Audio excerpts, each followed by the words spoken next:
voiceofcongo.net, news on real time.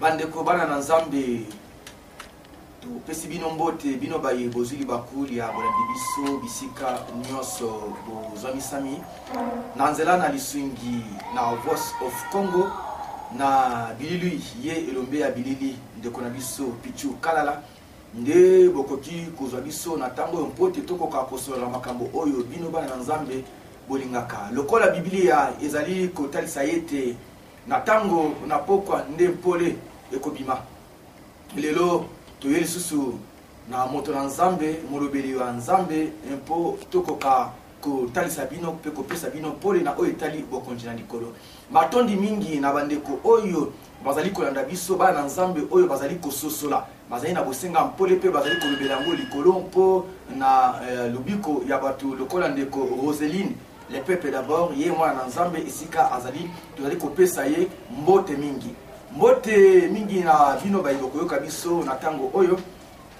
lelo tomemeli bino teme moko to pe mama likambo tolobi huile d'onction tozali na moto na Nzambe lelo akomeka kopesa pole epai na bana na Nzambe na likambo oyo etali huile d'onction bongo tozali koloba na bandeko basusu tozali kopesa toliete soko moni Nzambe asimbi yo Nzambe apesi yo mpole kozala na kobanga te mpona kolobela makambo oyo atako Nikodemo mokonzi ya mibeko ayaki pembeni na nkolo mpona ntina koyeba makambo oyo mpote yango nde ezalaki bomoi atako na Jean chapitre 9 ndeko akufaki miso baboti na babangaki ete bakobimisa bango libanda ya biklesia na bango yo kobanga te babaki ete mwana bango il a de l'âge pour parler de ce qui lui concerne. Je crois que soki Nzambe asungi yo uzwi mpole zala na makoki ya kondima makambo oyo mpona kobikisa molimo na yo tokomi na ntango na suka bongo mpona lelo topesi bino mbote pe totiki maloba epai na mwambi ya Nzambe molobeli ya Nzambe oyo kola tia maloba katikati na ye mpona lobika bato Dr Timothée Mukendi mpo na kola biso na oyo etali huile d'onction tika ete Nzambe apambola bino na boyoki.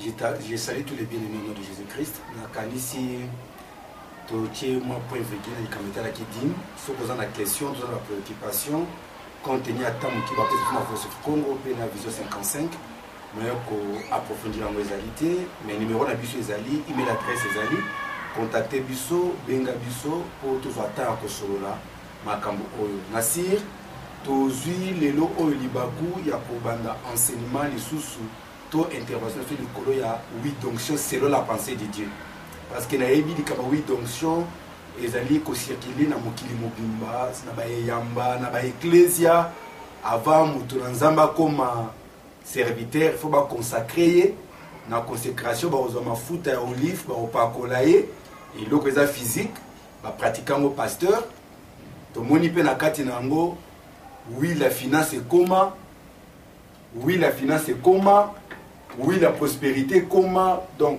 ba pesi ba oui les belé mais to éviter parce que likomezo lo baketo bakisate to longolati et puis sokotani makomi na Colossiens chapitre 2 verset 17 chapitre 2 verset 17 bah, que tout ce qui a été écrit était l'ombre des choses à venir mais le corps est en Christ. Bien aimé soko bandi kota la Bible banda Genèse ti Apocalypse omoni Yesu na katité omoni épouse na katité c'est que tu as mal lu. Il faut reprendre encore à lire Nzamba ko fungola omiso pour te comprendre makambo na Nzambe. Bien aimé lui donc ça c'est un problème o eza ko circuler mais na sengi yo bien mo pesa nga litoi po yo kanga lobi ko na kati na écriture les interpréter pourquoi parce que émission toujours présenter que la voix derrière les écritures c'est que si mali communioso il y a une pensée cachée de Dieu donc autant les comiques à pamba le la journal non il y a une pensée rapidement tu suis Lévitique chapitre numéro 8 ba autant que la biso et pas ya présentateur na biso Lévitique chapitre 8 verset 1er ti na verset na yango 12 mais bakotanga la biso rapidement pour bandeko ba comprendre les kanisa Nzambe Lévitique chapitre 8 verset 1er ti na verset nango 12e. Nous lisons dans le livre de Lévitique chapitre 1 chapitre 8 plutôt volume ici Lévitique chapitre 8 au banda na verset 1 nous descendons L'Éternel parla à Moïse et dit, prends Aaron et ses fils avec lui, les vêtements, l'huile d'onction, les taureaux expiatoires, le dé bélier et la corbeille des pains sans levain, et convoque toute l'assemblée à l'entrée de la tente d'assignation. Moïse dit ce que l'Éternel lui avait ordonné. Plutôt, Moïse fit ce que l'Éternel lui avait ordonné. Et l'assemblée se réunit à l'entrée de la tente d'assignation. Moïse dit à l'assemblée, voici ce que l'Éternel a ordonné de faire. Moïse fit approcher Aaron et ses fils et il lui lava avec de l'eau. Il mit à Aaron la tunique, il le ceignit de la ceinture, il le revêtit de la robe, et il plaça sur lui l'éphod qu'il sera avec la ceinture de l'éphod dont il est revêti. Il lui mit les pectorales, et il joignit au pectoral l'urim et le thummim. Il posa la tiare sur sa tête, et il plaça sur le devant de la tiare la lame d'or, diadème sacré, comme l'Éternel l'avait ordonné à Moïse. Moïse prit l'huile d'onction, il oignit les sanctuaires et toutes les choses qui y étaient, et les sanctifia. Il en fit 7 fois la dispersion sur l'autel, et il oignit l'autel et tous ses ustensiles, et la cuve avec sa base, afin de les sanctifier. Il répandit de l'huile d'onction sur la tête d'Aaron, et l'oignit afin de les sanctifier. Moïse fit aussi approcher les fils d'Aaron. Il les revêtit de tuniques, le ceignit de ceintures et les rattacha des bonnettes comme l'Éternel l'avait ordonné à Moïse. Que l'Éternel assiste ses écritures et qu'il ajoute l'interprétation à ses écritures. Bien aimé, remarquez ce qui se passe ici. Lorsque Nzambe a choisir la famille de Lévi pour te servir dans le sacerdoce, dans la famille de Lévi, Aaron a dit parce que les bâtons au bâti dans la tente d'assignation, c'était les bâtons d'Aaron qui avaient mentionné d'Aaron. Et Aaron, comme étant souverain sacrificateur, il a fallu maintenant Aaron Azala consacré, Aaron Azala Baba Pakole Mafuta, parce que Yenda Ozala souverain sacrificateur, ne akosala mosa na kati na bonganga. Mais avant d'abord, Aaron Azala consacré, Baba Pakole Mafuta, il a fallu d'abord que Aaron Azala sanctifié, to Azala lavé. Na tikala komona ta mukolo moko te Musa ina nzambe moko balingi ba consacrer ba bazo bizaleli Aaron na ileko ya suka ba sokola ye avant que ba pakole mafuta te na mona ka uniquement mi sokola ki na ndako epa na ye tango aye mbala moko ba pakole mafuta. Il faut ba sokola yo devant le peuple, frère. Peuple a telemi bolumbu batio wana ba sokoli yo et puis mutako sokolo moto mosute mutako sokolo fa za la Moïse. Moïse n'était pas le sacrificateur à l'ordre d'Aaron. Moïse azalaki différent d'Aaron. Frère, très important. C'est que Moutao Sokolala sacrificateur, c'était un Dieu devant Aaron. Et que dit les Écritures? Moïse ne fengeli aya à Sokolaron au devant du peuple, et puis à Koendre Mafuta, 8 d'onction. Akolati saye, bilamba, effort, ceinture et consort. Il y a beaucoup de choses. Moi, je parce que tant ils ont manqué. Mais remarquez, frère bien-aimé, Aaron comme étant sacrificateur, c'est bien lui qui doit recevoir l'onction sacerdotale. Mais bateau bazanaye, basokoli bango, balatisi bango, mais mafuta bapakoli nde Aaron. Aaron a eu huile d'onction sacerdotale. Et ce qui autant dit Exode chapitre 4, la Bible dit ceci. Moïse tamza malinga tindaye, Moïse abi nzambe na yebi kolobate. Nzamba lobi na ye Aaron aza pene na yote pote alimbola oyo maloba oyo kozala na monoko. Tala nazo sala yo nzambe liboso ya Aaron. Mais Aaron a servir yo de bouche. Remarquez. Lorsque on parle que Aaron a servi de la bouche de Moïse, c'est que Moïse nde azobima Nzambe. C'est que elobeli ya Moïse, moto ko comprendre yango te. Pour te moto comprendre les parler de Moïse, il faut azala na Aaron à côté de lui. Très important, frère. Nde awa tozomona moto azokosokola Aaron. Aaron bimi serviteur, Aaron a bimi la bouche. Voilà pourquoi pour te dire ça que le refout à Pâques, il a fallu ne monoko ya mbisi. C'est que mosala ya lisiko ezalaka manifester nde na monoko. Voilà pourquoi lorsque Moïse a quitté na Égypte, la pensée de Moïse a été exprimée à travers Aaron. On comprend de monoko malam un jour par la grâce de Dieu. Mais yebeke Moïse oazo sokola Aaron, il est l'image de Dieu. C'est le Exode chapitre 4. C'est que awa motazo sokola Aaron aza moto mokilité. Motazo sokola Aaron azali motoloko la Aaron te, mais il est supérieur à Aaron. Ndeli comme le but maintenant qu'il fallait que maintenant à sokolier à latisier elamba simanango à pakolier oui d'onction. C'est alors il entre dans les fonctions. Or, Bible ebisi yonanga que makambo nyonso wana ezalaki elilingi ya makambo ekoya lelo. C'est que dans la loi il y avait un Aaron. Mais dans la nouvelle alliance, il faut tout le cas Aaron wana zaki image ya nani? Aaron banda kolobela parce que Aaron kolobela yote. Pasteur, tu n'as jamais été un souverain sacrificateur. Nulle part. Bible zobenga Ephésiens 4:11 moko ke azali souverain sacrificateur azate. Ata lelo bakobenga ba bishop. Bakobenga bato soki banani, so ba archevêque, ezali kanisa bato. Ezali kanisa Nzambe te. Yango soki toke ko vérifier Hébreu chapitre 9.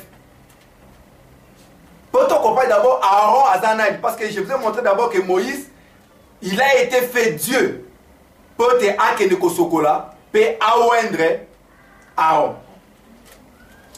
Hébreu chapitre 9, 18 verset 11.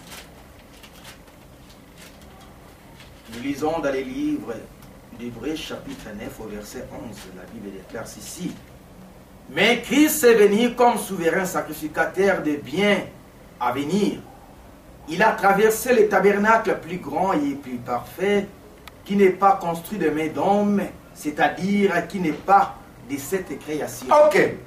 Maintenant, Christ est le souverain sacrificateur des biens à venir. Ce qui veut dire, dans le passé, on parlait d'Aaron, mais dans l'avenir, ces derniers parlaient de Jésus. Voilà pourquoi on a dit que Christ est le souverain sacrificateur des biens à venir. C'est il est la réalité de cet Aaron-là.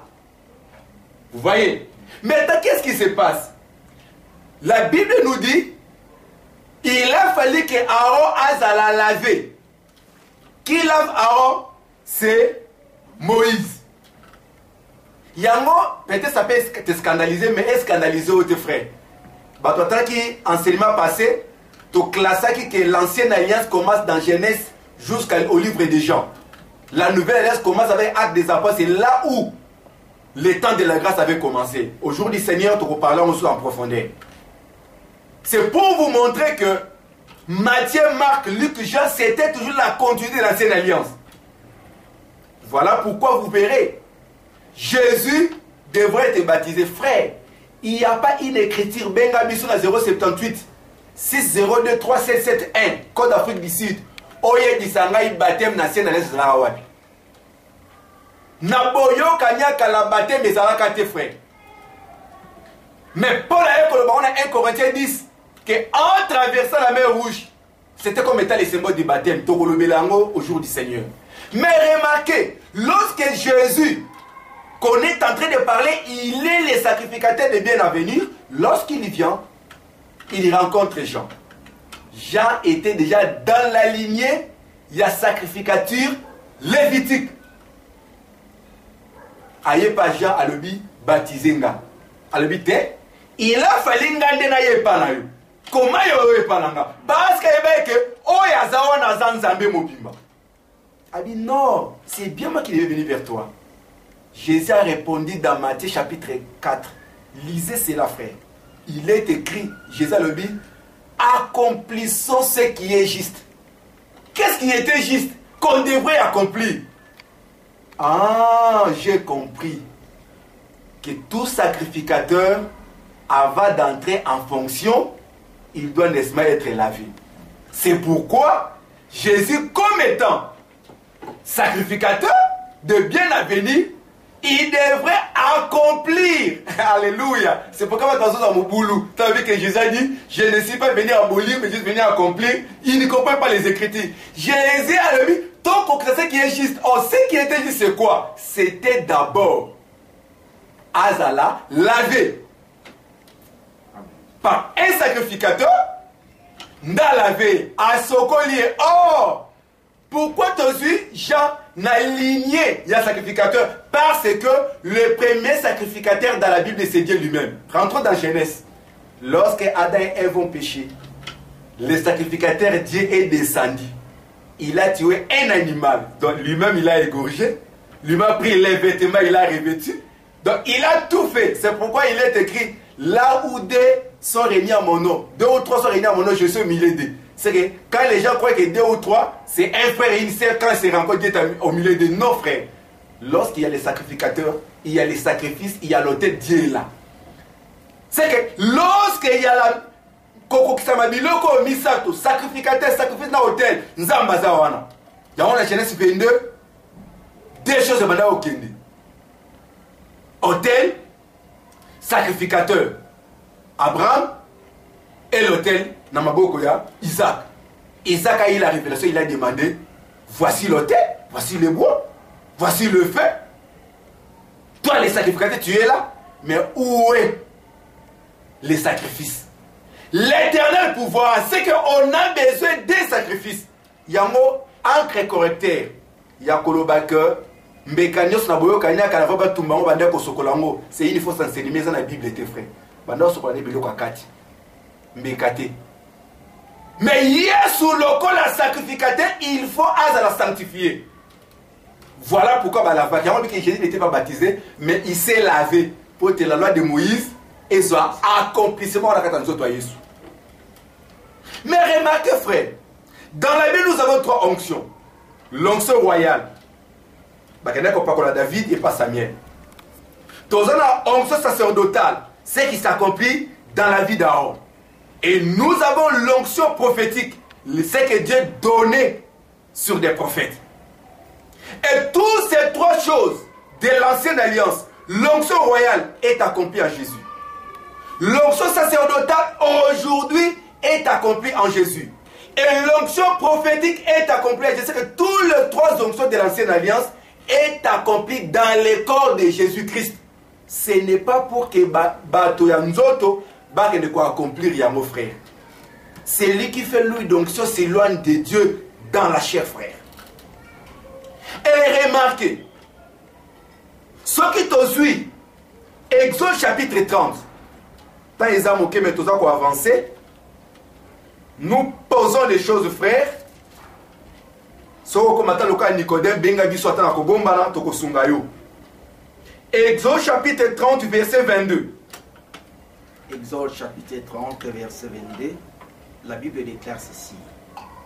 L'Éternel parla à Moïse et dit, prends des meilleurs aromates, 500 cycles de mûres, ok, des sels qui coulent d'elles-mêmes, la moitié, soit 250 cycles, des cinnamomums aromatiques, 250 cycles de roseaux aromatiques, 500 cycles de casses, selon le cycle du sanctuaire, et un rein d'huile d'olive. Tu feras avec cela une huile pour l'onction sainte, composition de parfum selon l'art du parfumeur. Amen. Ce sera l'huile pour l'onction sainte. Bien-aimé, écoute ce que dit la Bible. L'huile sainte, on va qu'elle Aaron. Et puis remarquez cette huile-là, bagenda ko wenda ngoti ba stensi la tabernacle po yeba ke tabernacle za mututé comment avant za mututé tabernacle la tika dika Yesu tout c'est le Seigneur Jésus. Mais remarquez bien aimé, l'huile d'onction, l'huile sainte, composition en gros, il y avait 5 choses. Il y avait 5 composantes. Tozalaki na myrrhe, cinnamon, rosako aromatique, casse, na in d'huile. Donc mafuta yango moko ezalaki. C'est que 5 composantes ezaka composé l'huile d'onction. Frère, mafuta oto en Amérique, na Londres, to wapi frère. Et ça, 5 composantes. Et ça, 5 composantes. C'est 5 composantes de l'huile d'onction. Et ça, c'est une huile à la façon des hommes, à la manière des hommes. Et Bible Lobby, selon l'ordre du parfumeur. C'est que parfumeur, on a sali arouana. Et puis, ça, on a dit de bien. Lobby, hein. Composante wana, il y a marque pour ça la huile wana, bakou tango nanda kwa mutute. C'est que composition, il y a art, il y a parfumeur, bakou tango kaka et panzame. C'est que tant aux États-Unis, tant aux en Londres, tant aux en Afrique, na Nigeria, aux yeux en ndenge nini, pour balobi hein, huile wana bazo ango nanda kwa mutute. Il faut bakou tango ka epa ya compositeur na yango. Frère Okoué.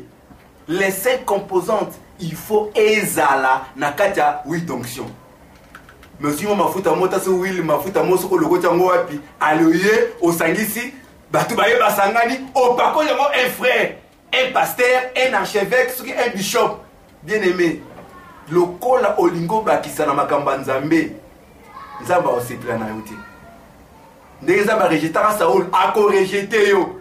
Tika nzamba te yo bien aimé. Na katia huile sainte, il y avait 5 composantes. Et 5 composantes significatives parce que huile d'onction et accomplissement dans mon anzoto à Yesu.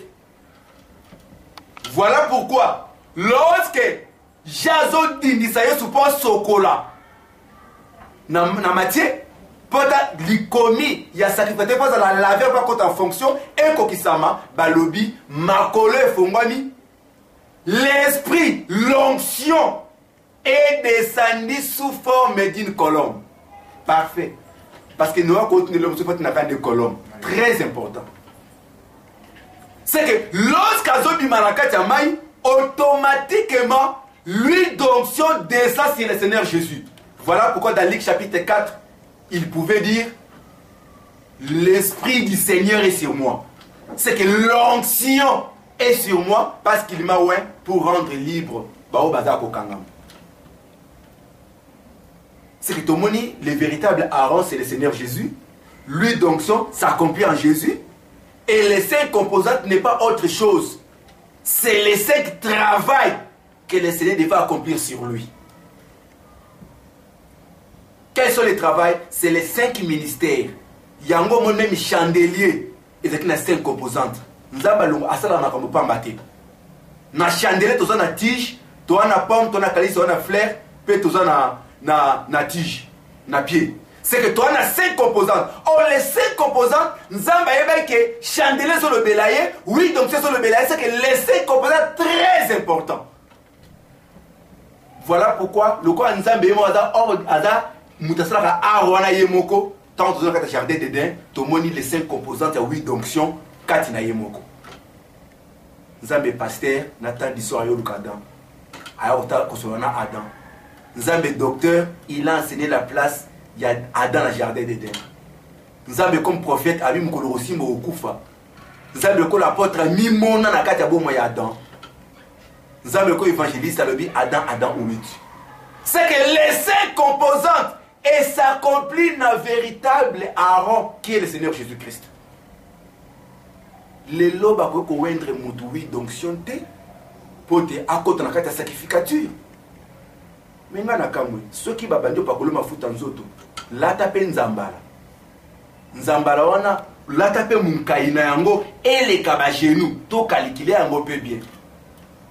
Mais ngana kamwe ba ouendre sacrificateur alati bilamba tomoni broderie conforme à la parole de Dieu tomoni pectoral les athées. Urime Toumi Bezayote. Mais on l'a dit, et la maman va te fabriquer quelque part. Tes frères, ce qu'on a pas oui d'onction, respecter ordre arotique mobimba.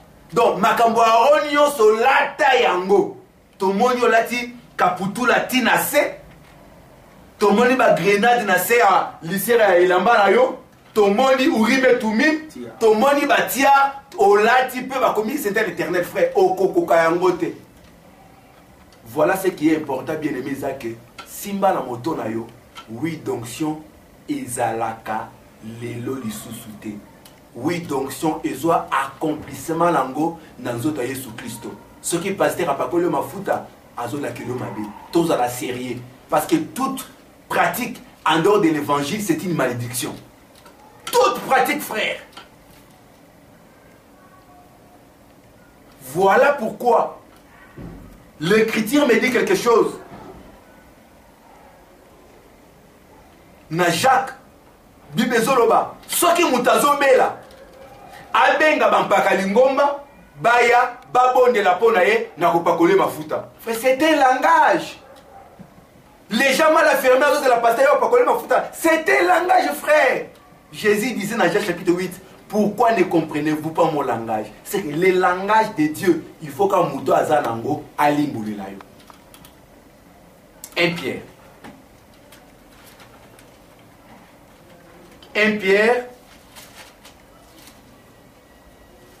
Dans l'introduction, frère bien-aimé, Landa biso malam et Kosungayo. 1 Pierre chapitre 5 verset 1er.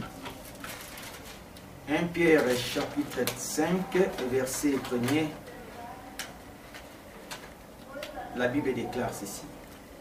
Voici les exhortations que j'adresse aux anciens qui sont parmi vous, moi ancien comme eux, témoins des souffrances de Christ et participants de la gloire qui doit être manifestée. Soukawana. Voici l'exhortation que j'adresse aux anciens qui sont parmi vous.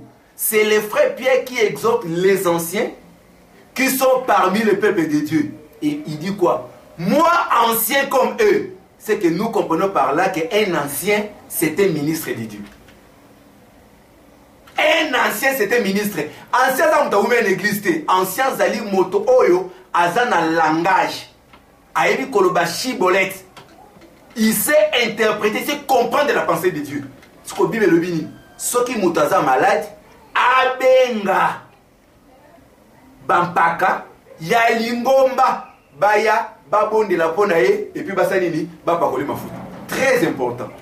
Moutakasi qui est en robe la boue, naza na moi fièvre, na la malaria, na kepa pasteur aussi mafuta, apakolinga, nde na biki. Ce sont des pratiques. Frère, laisse-moi d'abord vous dire quelque chose, avant de continuer à penser. Dieu ne peut jamais inspirer quelqu'un quelque chose en dehors de ses écritures. Dieu inspire toujours dans sa parole. Parce que Dieu prêche dans l'alliance. Zamba koyi biso pratiquer le moto vani bo pratiquer le mot libanda ma comité. La maladie dans la Bible dans 1 Corinthiens chapitre 11. Bible le dit bato bazole liloba nzambe qui est considéré comme étant le repas du Seigneur sans discernement. Ne bazana ba maladie, bazana boui. C'est ils ont besoin de la guérison. Ça veut dire manque ya compréhension pangu ya sambala mdenge singelami entraîne la maladie. Maladie ezali vinyo so o ezali kobika libanda liloba ya nzambe. C'est ça la maladie. Mais pour maintenant vous allez guérir, il faut okutana na ministre de Dieu. Et tant que ministre de Dieu, il faut ministre de Sanini, aloba. Si manaye koloba, asanini, apakolayo mafuta. C'est comme mafuta mwezani. Mafuta za mafuta ote. Mafuta ndeli la kisimo bimba. Mafuta c'est le Saint-Esprit. Parce que l'Esprit qui était descendu, c'est le même Esprit que Jésus a dit que il viendra et il vous enseignera toutes choses. Et quand l'Esprit vient interpréter une écriture devant toi, automatiquement il y a la présence de la guérison. Voilà pourquoi, dans Psaume chapitre 107, verset 20, il est écrit, il a envoyé la parole a guéri, la parole a délivré. C'est que l'huile, qui a 5 composantes, C'est tout un homme. Et quand cet homme vient, il y vient pour te guérir. Il y vient pour te guérir, frère. C'est la parole qui guérit. Il y a un moment qui va porter ta main quand tu as la mafuta pa koli mutu po mutabika. Et ça te. Sans document. Tu n'as pas de documents, frère. Frère, maman, tant aux obéla, ba pa kolayo et l'autre côté. Moté ya luba. Lilobe sa la musala. Oh, te yesu ta moment qui muta avec le mot boy. Avec qui soy asangisi, frère. Et ça l'enseignement. C'était une pensée cachée. Oh, ben quand on a fait ça pour la mafuta, Eza et l'obéli. Ezo sengande ndimbola frère. Tanga de ma commis malam. L'onction qui vous enseignera toutes choses, c'est la parole interprétée. Lorsque lui vient interpréter les Écritures, c'est alors que tu reçois la guérison. Yango moni mutu, aboka manamai, ayebo yabi. Quand les yeux sont agités, il n'y a personne pour me jeter. Mais qu'on remarque, abana okuta, oui, d'onction d'Aaron. 5 portiques et zaraki. Il faut akota parmi les 5 portiques. Assez la portique moko pour akuta anamai. Mais Moutou Azaki n'a maladie pendant 38 ans. Très important. Chiffre 38. Alobi, je ne peux jamais. Na connaissance na mayo. Na sona lizibezo tambola. Il y parle. Je n'ai personne pour me jeter dans l'eau. Alors bien, Owana, c'est la sienne alliance. Owana, Ezamobeko. Moi, on peut se fitter. Au compte à 5 portiques, il y a beaucoup de kala. Portique à Solo Ndengai. C'est pourquoi Jésus, quand il est venu, il a dit que non, je suis la porte. Donc, quand on a Yesu, qui est une porte, mais na kat na ye a fongoli ba porte mitano. On les 5 composantes. Il y a 8 onctions pour te permettre partout au quota, au sanimi, au trouver guérison. Frère, la guérison physique, Dieu accompagné dans Hébreux chapitre 4, chapitre 2, pardon, il a accompagné les témoignages des apôtres avec des produits et des miracles. Bikamwa et Kolandayo, si seulement au lieu qu'il le banzambe pour t'envoyer yango. Parce qu'il y a un tabik sakaote. Miracle. C'est le Seigneur qui fait le meilleur dans ta vie.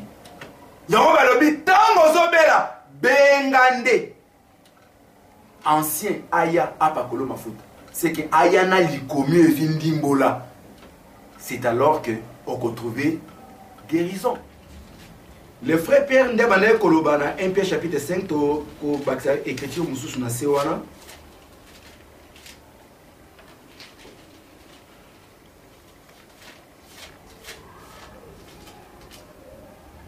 Ok.